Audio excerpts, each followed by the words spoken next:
جو دل دوسروں کی تکلیف دیکھ کر بے چین ہو جائے تو جان لو کہ اس دل میں اللہ رہتا ہے۔ آج کی آیت کا ترجمہ شروع کرتے ہیں۔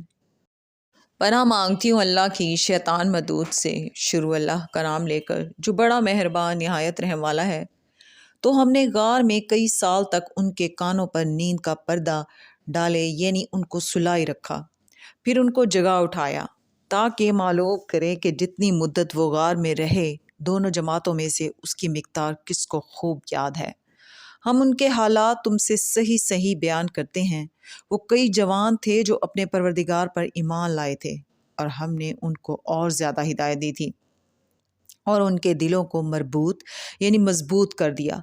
جب وہ اٹھ کھڑے ہوئے تو کہنے لگے کہ ہمارا پروردگار آسمانوں اور زمین کا مالک ہے، ہم اس کے سوا کسی کو معبود سمجھ کر نہ پکاریں گے۔ اگر ایسا کیا تو اس وقت ہم نے بعید از عقل بات کہی۔ ہماری قوم کے لوگوں نے اس کے سوا اور معبود بنا رکھے ہیں، بھلا یہ ان کے اللہ ہونے پر کوئی کھری دلیل کیوں نہیں لاتے؟ تو اس سے زیادہ کون ظالم ہے جو اللہ پر جھوٹ افطرا کرے؟ صدق اللہ العظیم۔